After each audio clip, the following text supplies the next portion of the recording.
dans cette vision-là, nous allons continuer sur ce message, Ruth et non Lot. Le dimanche passé, nous avons fait une généralité. Amen. Et dans cette généralité, nous avons cité le choix de Lot, nous avons cité le choix de Ruth, nous avons touché un peu le choix de Rahab, la prostituée, et puis nous avons vu un peu l'enfant prodige. On a vu ces différentes personnes, ces quatre et son âge, et quel a été leur choix et les conséquences de ces choix-là. Amen. Aujourd'hui, nous allons nous attarder sur Lot. Amen. Nous allons nous attarder sur Lot pour voir en détail les conséquences de l'acte de Lot. Parce que quand nous ne comprenons pas nos choix, et je bénis Dieu pour ce matin, le Seigneur nous a parlé. Amen. C'est très important. Notre vie ne dépend pas de nous. Notre vie dépend de notre attachement au Seigneur, à notre liaison avec le Seigneur, à notre présence dans la présence de Dieu. Si je ne suis pas dans la présence de Dieu, ce n'est pas mes activités, ce n'est pas là où je suis, ce n'est pas ce que je fais qui me bénit. Dis amen très fort. Amen. Mais ce qui me bénit, c'est ma présence dans la présence de Dieu. C'est parce que je suis connecté à Dieu, je suis dans l'alliance de Dieu, que Dieu me bénit. Amen. Et Lot va l'apprendre à son dépens. Lot ne comprenait pas que, au fait, il est élevé, il est béni, parce que tout simplement, il est attaché au Dieu d'Abraham. Il est dans l'alliance du Dieu d'Abraham. Et je vous ai dit le dimanche passé que Lot est orphelin. Et Abraham, en sortant de sa famille, malgré que Dieu lui a dit, va-t'en de ta famille, va-t'en de ta parenté, Abraham a eu le choix de partir avec Lot. Et comme Lot était sous la couverture, dans l'alliance d'Abraham, dans la grâce d'Abraham, sous l'onction d'Abraham, Lot a commencé à prospérer. Amen. Et cette prospérité va l'enorgueillir au point où, à un moment donné, il va commencer à discuter place avec Abraham. Amen. Il va commencer à faire palabre, c'est-à-dire ces bergers ont commencé à faire palabre avec les bergers d'Abraham. On dit le lieu est devenu insuffisant pour les deux. Et c'est là que on va lui poser une question. Monsieur Lot, voulez-vous partir? Alors, si c'est le cas, faites un choix. Amen. Et Lot va faire le choix de la déchéance. Ce matin, j'ai titré le thème de ce message, le choix de la déchéance. Le choix de la déchéance. Bien-aimés, nous allons comprendre comment certains détails dans notre vie peuvent nous conduire à la déchéance. Amen. Peut nous conduire au dérapage, peut nous conduire à tout perdre. Le choix de la déchéance. Qui va me dire que volontairement il va se dire non, moi je veux que ma vie soit gâtée. Personne ne dit ça. Amen. Personne ne décide ça. Personne ne fait le choix de détruire sa vie. Mais le choix de la déchéance sous-entend qu'il y a des actes. Il y a des actes que nous posons qui peuvent nous détruire, qui peuvent nous conduire à la déchéance, qui peuvent nous conduire à la destruction. Et non seulement nous, mais nous et nos familles, nous et notre progéniture, nous et notre descendance. Et l'histoire de Lot est vraiment triste. Amen. Quand vous prenez le temps d'analyser et de laisser l'esprit vous parler, vous discernez beaucoup de vérités spirituelles et qui, au lieu de vous réjouir, vous attristent. Amen. Alléluia. Voici quelqu'un que Dieu a béni, comme il a dit, sous la grâce de Abraham. Mais dans la grâce de Abraham. Et Abraham va lui dire, bon, au chapitre, on va y aller directement. Au chapitre 13, Abraham va lui dire, bon, Lot, comme c'est comme ça, alors écoute-moi, tu vas décider de faire un choix.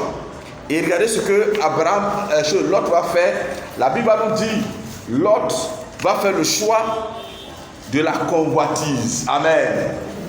Le premier élément qui va conduire Lot à la déchéance, c'est le choix de la convoitise. Amen. Le choix de la convoitise. Et nous le voyons au verset 10 et 13 du chapitre 13 que Lot va regarder avec les yeux physiques. Écoutez-moi très bien. Quand je prêche, c'est par révélation. Et écoutez-moi très bien. Le choix de la chair va te conduire à la destruction. Amen. Le choix de la convoitise ne va pas être profitable. Dis amen. Le choix, qu'est-ce que j'appelle le choix de la convoitise? C'est le fait que Lot va faire un choix basé sur ce que ses yeux physiques voient. Amen. Il va faire un choix sur ce que ses yeux physiques voient. Et je lis la parole encore au chapitre 13, le verset 10. Il dit ceci. Chapitre 13, verset 10 de Genèse, bien sûr. Lot leva les yeux. Lot leva les yeux. Lot leva les yeux. Ce qui est tout à fait normal. Il faut regarder, il faut lever les yeux.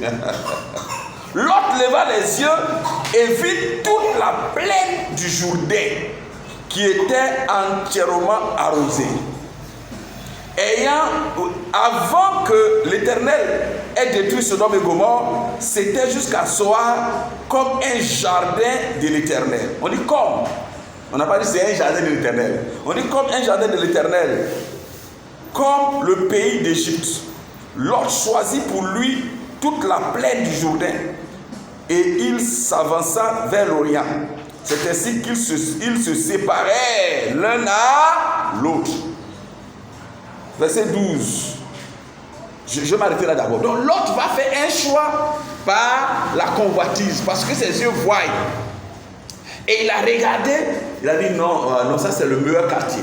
Et le dimanche passé, j'en ai parlé un peu. Je ne vais pas trop m'attarder dessus aujourd'hui. Le choix de la convoitise. Le choix par la chair. Mon frère, ma soeur. Voici très souvent notre destinée coince parce qu'on a fait un faux choix. Et surtout dans le choix de la vie de notre destinée. Et le dimanche passé, j'ai dit que ton choix va déterminer 3 choses. Amen. Je m'attendais à ce qu'aujourd'hui quelqu'un me répète ça. Mais d'autres disent qu'ils ont tout dit. Il n'y a plus rien, on peut dire. Amen. C'est maintenant qu'ils sont inspirés. Alléluia. Amen. Donc ton choix va déterminer 3 choses.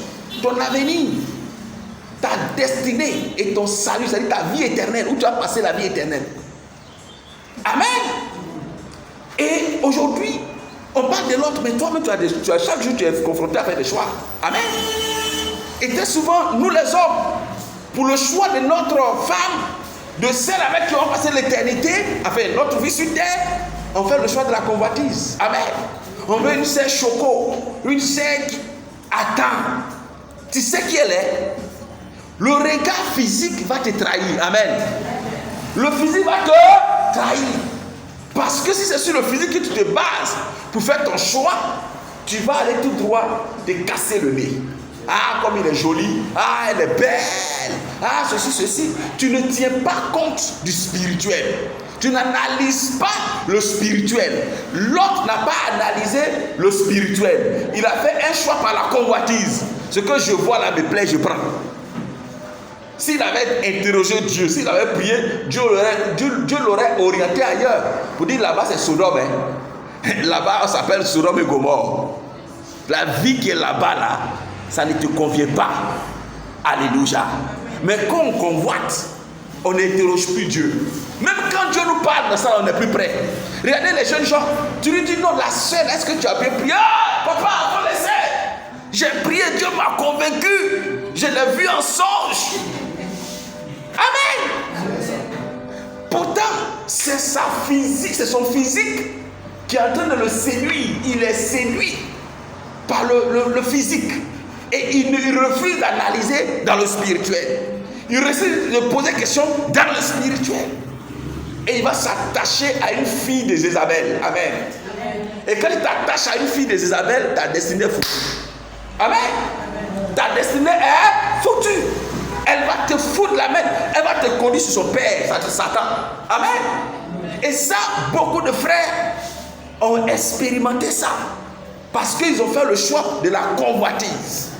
Le choix de la convoitise. Et c'est la même chose aussi pour les jeunes filles. Elles ne vont pas regarder le physique forcément, mais elles vont regarder la poche. La poche là, quand on regarde là, c'est l'homme qu'il me faut. Il est capable, non, papa, non, c'est l'homme de ma vie. Quand je te dis que c'est l'homme de ma vie, ce n'est pas basé sur une analyse spirituelle, mais sur la poche. Parce qu'il est un peu. Mais sur un peu là, tout peut finir demain. Amen. En un clin d'œil, un homme peut tout perdre. Et il devient zéro. Maintenant, quand tu t'es basé sur ta poche, comment tu vas le supporter maintenant? C'est là que viennent les dérapages dans le foyer. Tu ne l'as pas aimé, mais tu as aimé son argent. Amen. Tu as aimé son titre. Tu as aimé son poste. Tu as aimé ce qu'il est. Et non, tu as aimé ce qu'il a et non ce qu'il est. Amen. Amen. Et quand tu aimes ce qu'il a et non ce qu'il est, c'est dangereux. C'est la même chose pour l'homme. Quand tu regardes la sœur, tu vois son physique, ce qu'elle a de potentielle beauté, les rondeurs. Mais les rondeurs vont partir. Amen. Après un accouchement, 2 accouchements, la femme n'est plus la même personne. Alléluia. Et si ton âme ne l'a pas aimé et que tu as aimé son physique, comment vas-tu supporter le reste? Alors que c'est pour le meilleur et pour le pire. Et voilà pourquoi beaucoup cherchent femmes de ministère. Parce que maintenant là vraiment. Alléluia. Le choix de la convoitise. Le choix de la convoitise a détruit beaucoup de vies. Et c'est ce que Moïse et Lot, malheureusement, a fait en premier point. Mais regardez par contre, la Bible déclare que, oh alléluia, j'aime cette parole. Abraham par contre, va pas faire un choix selon le regard. La Bible déclare qu'Abraham va aller au-delà du physique. On dit voyant l'architecture du royaume. Amen. Abraham n'a pas regardé le physique ici. Abraham a regardé son alliance avec Dieu. Abraham a vu la vie éternelle. Abraham a regardé au-delà du physique le spirituel. Alléluia. Alléluia. Alléluia. Abraham n'a pas posé son regard sur ce qui a trait au physique. Mais au-delà du physique, il a regardé dans le spirituel. Il dit, voyant ce que même les hommes ne peuvent pas voir. Quand vous prenez Hébreux, chapitre 11, je crois bien, le verset 8, quelqu'un peut me lire ça rapidement? On va trouver ce passage parce que c'est important que nous lisons ce passage qui est vraiment riche de sens. Et il faut... Quelqu'un pour me lire rapidement? Vous avez trouvé Hébreux 11? Oui, lisez. Chapitre combien? Chapitre combien?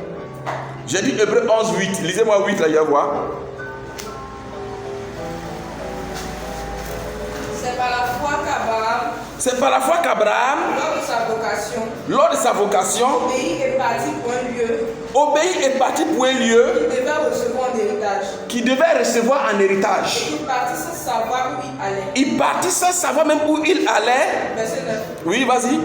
C'est par la foi qu'il vient s'établir dans la terre. C'est par la foi qu'il vient s'établir dans la terre. Promise. Comme, oui, vas-y. Habitant sous des tentes, ainsi qu'Isaac et Jacob, des co-héritiers de la même promesse. Car il attendait la cité qui a de solides fondements. Car il attendait la cité qui a de solides fondements. Continue. Celle dont Dieu est l'architecte et le constructeur. Celle dont Dieu est l'architecte et le constructeur. C'est par la foi que Sarah. C'est bon comme ça. Amen. Je lis dans la version parole de vie ici quelque chose. Lui second. Il dit c'est par la foi qu'il vint s'établir dans la terre promise comme dans une terre étrangère, habitant sous des tentes, ainsi qu'Isaac et Jacob, les co-héritiers de la même promesse. Verset 10. Car il attendait la cité. La cité a de solides fondements, car il attendait la cité qui a de solides fondements, celle dont Dieu est l'architecte et le constructeur. Donc lui, il ne sait pas le physique, ce n'est pas le présent que Abraham regardait, mais Abraham a regardé où? Dans le spirituel. La cité céleste. Pendant que Lot cherchait la cité physique, La cité physique. Abraham, lui, cherchait quoi? La cité céleste. Ton regard se pose sur quoi? Quand tu te lèves le matin, quand tu médites sur ta vie, quelle est ta préoccupation? Amen. Le choix de la convoitise.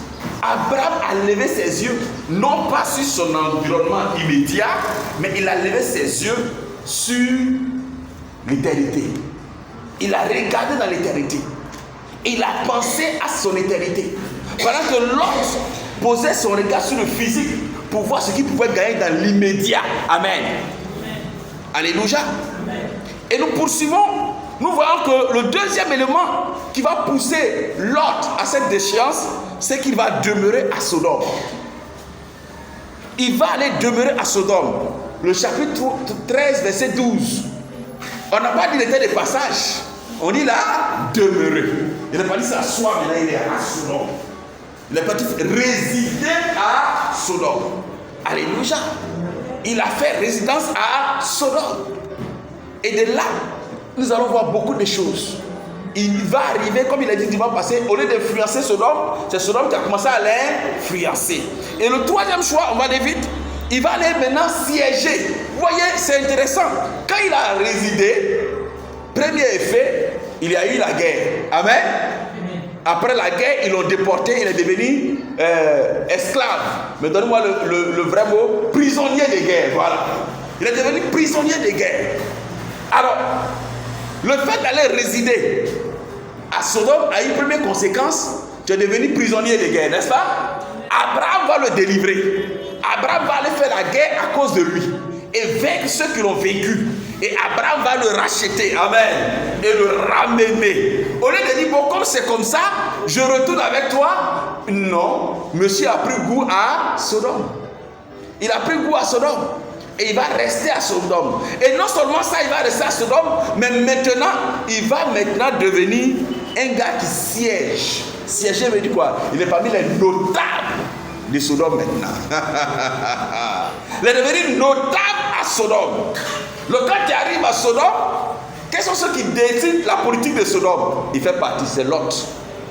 Quels sont ceux qui décident la moralité de Sodome? Lot fait partie. Ceux qui doivent donner des conseils à Sodome, c'est Lot. Et voici que Lot, au lieu de promulguer de bons conseils de ce qu'il a reçu d'Abraham, il va se laisser influencer par les sodomites. Amen.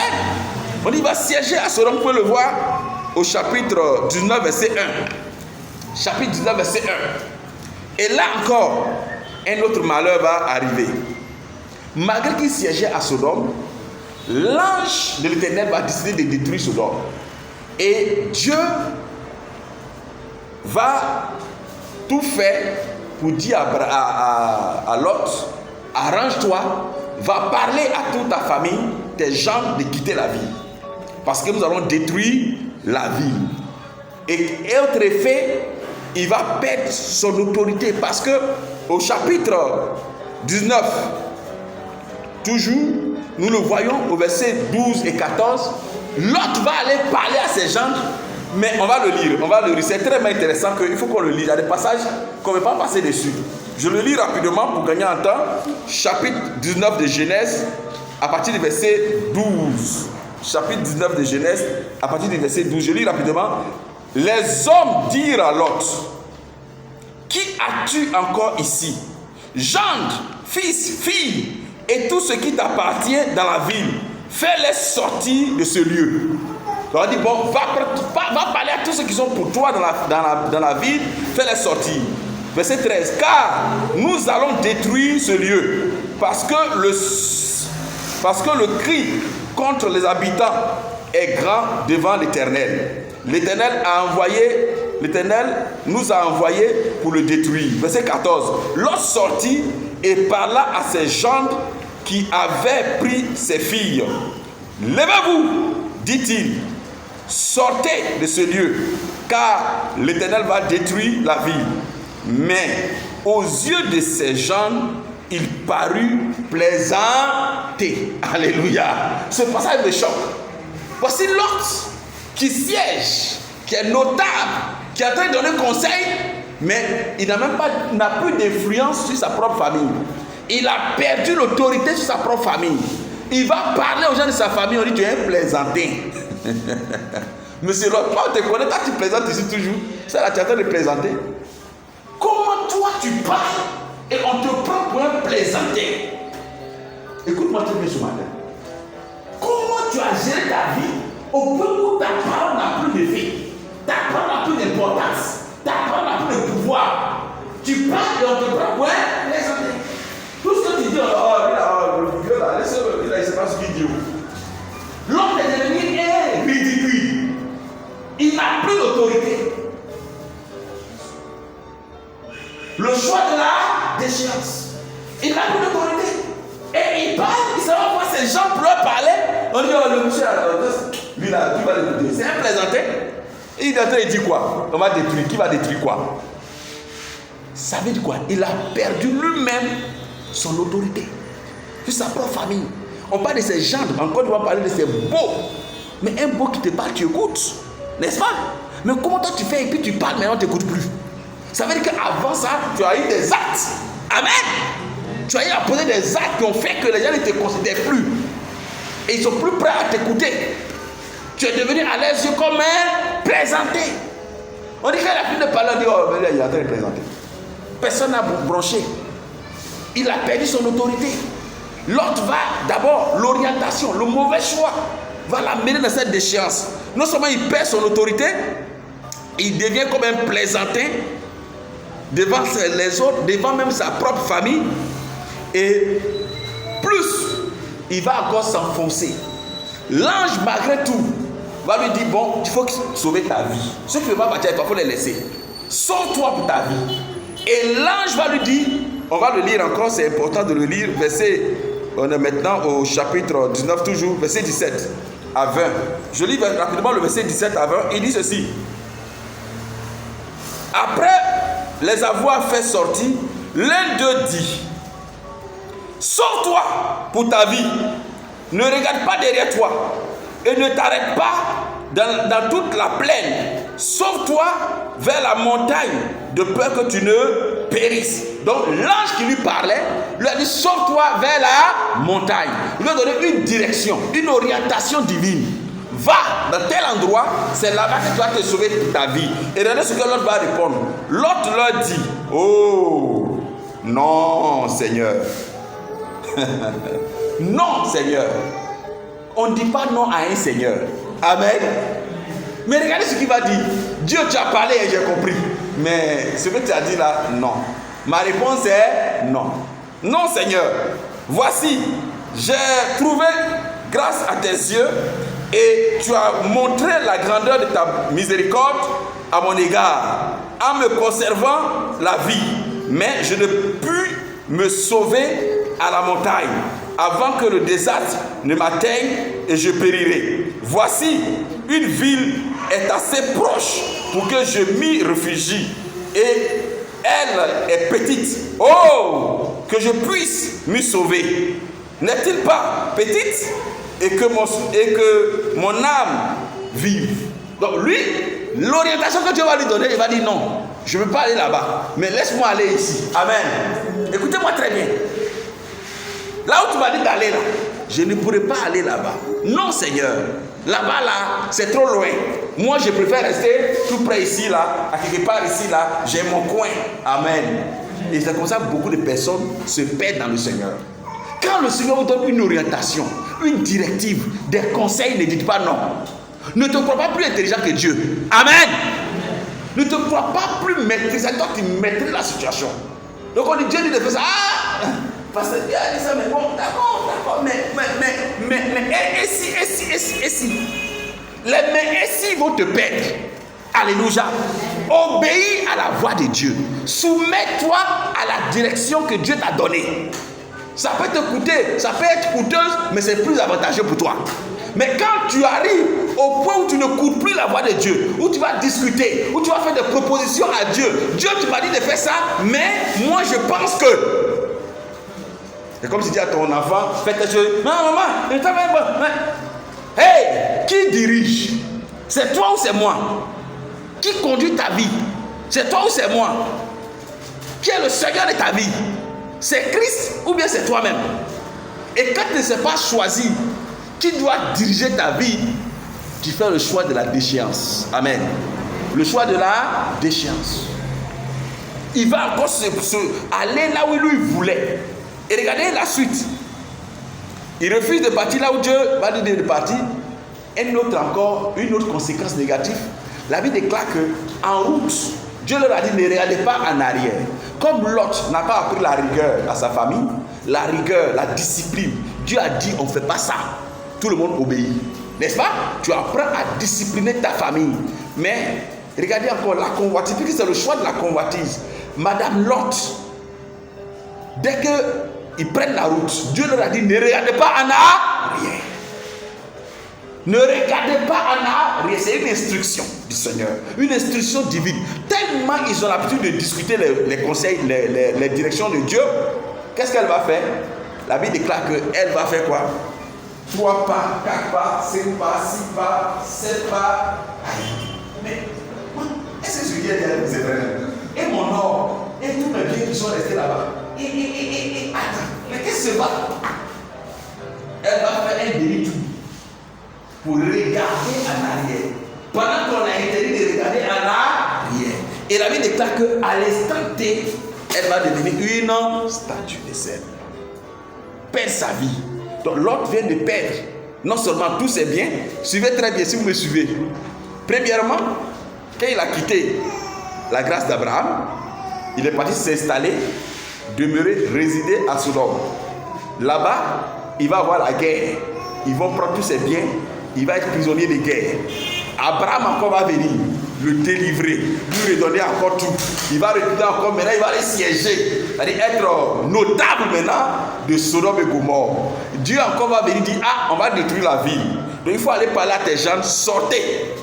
Mais ne regardez pas en arrière. Ces gens ne vont pas l'écouter. Ils vont périr tous. Sa femme a écouté à moitié.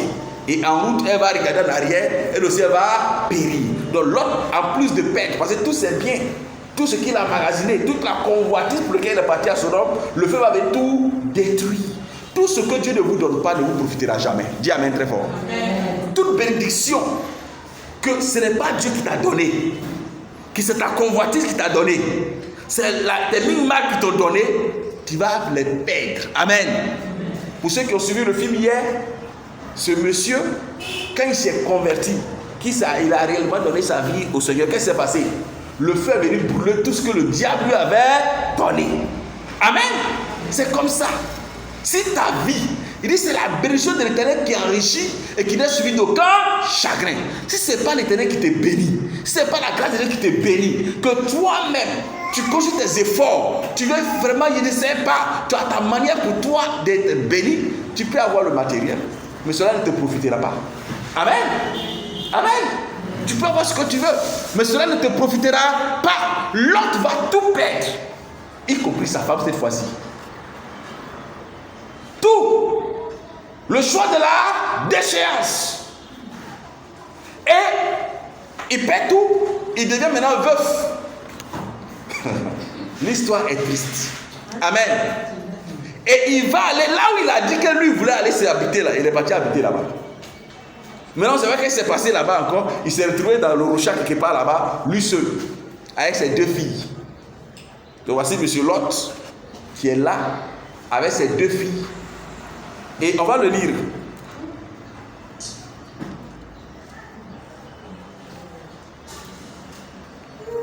Verset, chapitre 19 toujours, mais je vais lire à partir du verset 19 pour faire remarquer quelque chose.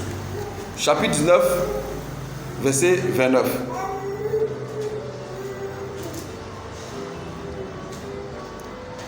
Je lis rapidement, verset 29. Regardez ici ce qui se passe. On dit, lorsque Dieu détruisit les villes de la plaine, il se souvint d'Abraham et il fit échapper Lot du milieu du désastre par lequel il bouleversa les villes où Lot avait établi sa demeure. Mais Lot a été sauvé à cause de qui? Abraham. Et là encore, Dieu lui fait grâce, pas à cause de lui, Mais à cause d'Abraham. Ça fait combien de fois Abraham le délivre? Pour ceux qui suivent, 2 fois déjà. Première fois, il était prisonnier de guerre. Abraham est parti le délivrer. Deuxième fois, il devrait être détruit par le feu. Mais la Bible déclare qu'à cause d'Abraham, l'ange de Dieu va l'épargner pour le sauver. N'est-ce pas? À cause de qui? Abraham.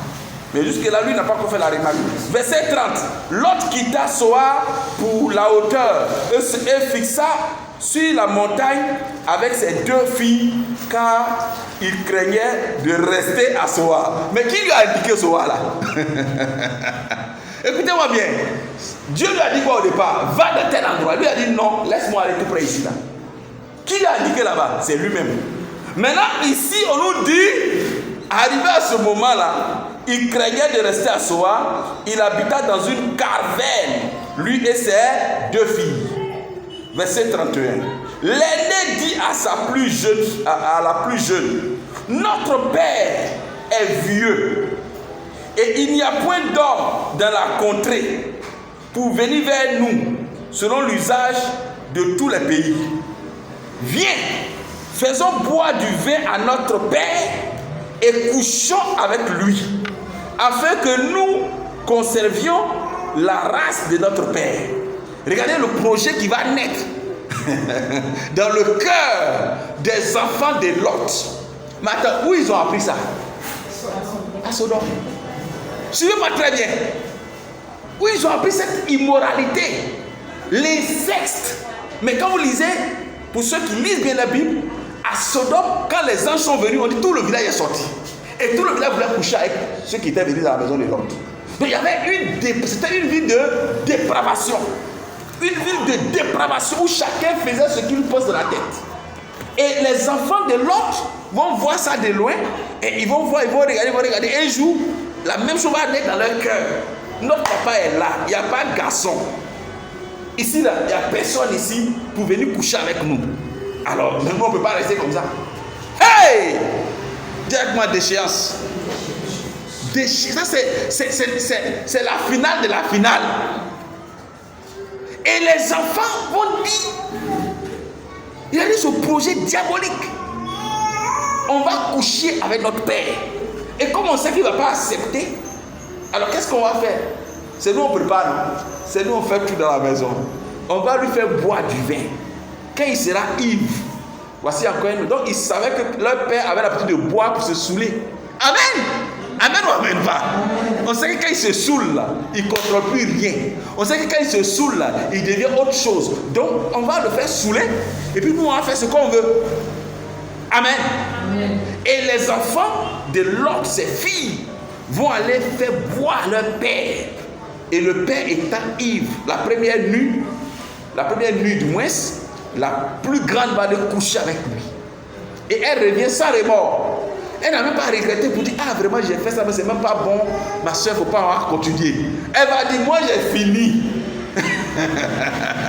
Il faut que toi aussi tu passes. C'est-à-dire qu'on ne sent pas en elle quelqu'un qui regrette d'avoir fait quelque chose de mauvais. Elle trouve ça normal. Elle trouve ça bon. Et elle va dire à sa soeur, moi j'ai fini. En tout cas, ça a été intéressant. Il faut faire pour toi. Donc on va faire la même chose. Et demain, soit il faut aller coucher aussi avec papa. Hein? Dans quel monde nous sommes-nous?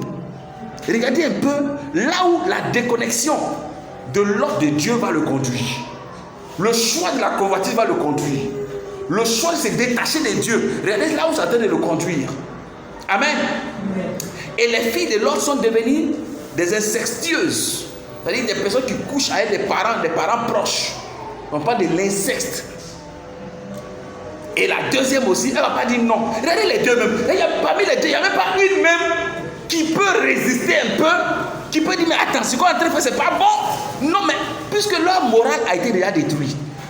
Mon frère, écoute-moi très bien. Quand on vous parle, Dieu là, il ne fait rien en rien. Amen. Tes enfants là, leur avenir dépend de toi.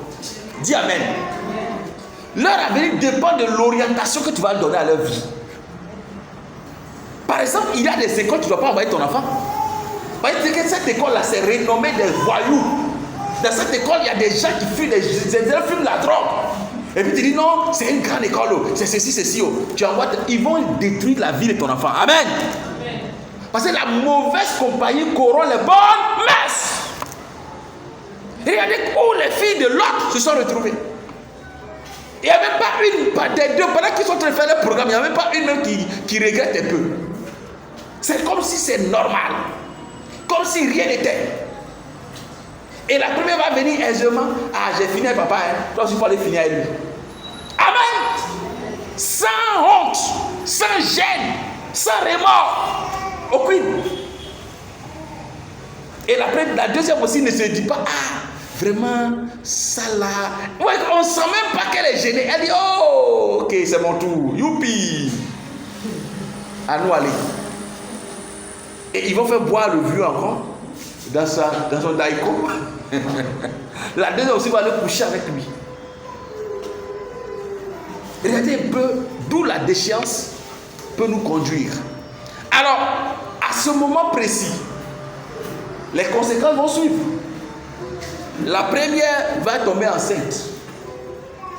Et elle va accoucher. Et elle va donner quel nom à son enfant pour ceux qui lisent la Bible? Moab. Oh, alléluia. C'est là que l'histoire devient intéressante. Voici Lot qui est né dans une famille choisie de Dieu. Amen. Dieu lui a dit, il est parti avec Abraham. Il n'a pas reçu la parole de Dieu, mais Abraham a reçu la parole de Dieu. Il était dans l'alliance d'Abraham. Donc, comme il a dit le dimanche passé, Abraham l'a éduqué, l'a formé selon les voies du Seigneur. Et il va se déconnecter sa famille, déconnecter tout le reste. Et il va maintenant tomber dans la déchéance. Et qu'est-ce qui va se passer? La Bible déclare que l'enfant que va naître, sa première fille, va s'appeler Moab. Jusqu'à là, j'ai cru que tu as la révélation, mais on dit que tu n'as pas encore la révélation. Et Moab, quand on lit la Bible, la première va accoucher Moab, la deuxième va accoucher qui? Ammon. Amen. Les Ammonites, les Moabites. Quand vous lisez la Bible, dans la Genèse, dans l'Ancien Testament, voici deux peuples qui vont combattre Israël comme ce n'est pas permis. Amen. Qui vont combattre Israël comme ce n'est pas permis. Mais ce n'est pas là notre sujet. Mais regardez, Ruth vient d'où? Moab.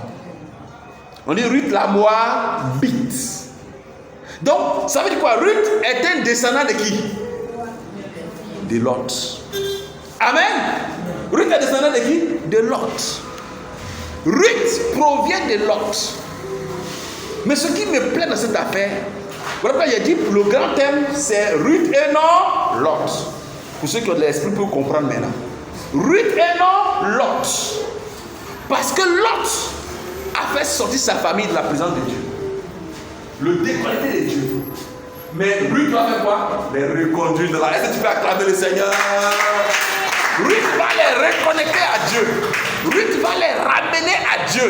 Ruth va les ramener dans la présence de Dieu. L'autre les a fait sortir pour aller se pavaner. Je veux que tu sois la Ruth de ta famille. Celui-là qui connecte sa famille à Dieu. Pas celui qui désoriente sa famille. Pas celui qui jette sa famille dans la poubelle. Regardez la poubelle dans laquelle ils sont rentrés. Au point où l'insecte s'installe maintenant dans sa vie. Ruth, après des siècles et des siècles, je ne sais pas combien de temps, mais voici une Moabite qui va ramener la parole de Dieu est vraiment intéressante. Donc Ruth va comprendre que quand j'analyse la vie de Naomi, quand je regarde ce qu'elle est, c'est le type de personne à qui je veux me connecter. Ton Dieu sera mon Dieu. Où tu mourras, je mourrai. Et elle va prendre l'engagement de ramener cette famille dans le Seigneur. L'autre les a détachés du Seigneur. Ruth les ramène au Seigneur. Amen. Elle va se reconnecter au Dieu d'Abraham. Et regardez comment on a vu comment Lot a fini dans une caravane avec combien de personnes maintenant? Il était dans une caravane avec combien de personnes? 4 personnes. C'est 2 filles et c'est 2. Comment on va les appeler? Ce sont ses enfants, mais ce n'est pas ses enfants. Ce sont ses enfants. Donc, l'autre a combien d'enfants maintenant? 4. Mais ils sont issus de qui? De Lot. Qui sont leurs mamans? Leurs mamans sont les enfants de Lot. Regardez un peu cette famille-là. Regardez où finit la vie de Lot. Dans ce décor-là. Et puis quand il se lève le matin, mes filles, mes fils. Est-ce que tu as le courage de regarder tes filles même en face? Mais dans tout ça, on n'a pas vu l'autre. En tout cas, la Bible n'en parle pas. On n'a pas vu se repentir, on n'a pas vu supplier Dieu, on n'a pas vu implorer Dieu. Amen. Regardez le décor où il va finir sa vie. Quelqu'un qui était parti pour être la lumière des nations, la lumière des peuples, être une bénédiction. Mais le mauvais choix va le conduire dans une déchéance. Ce matin, frères et sœurs, je voudrais t'inviter à méditer sur ta vie, à considérer tes choix que tu fais, à considérer tes choix que tu fais. Et je t'invite à faire le choix de l'autre, le choix de Ruth et non de Lot. Je t'invite à faire le choix de Ruth et non de Lot. Que Dieu nous bénisse. On va se tenir debout et nous allons encore prier le Seigneur.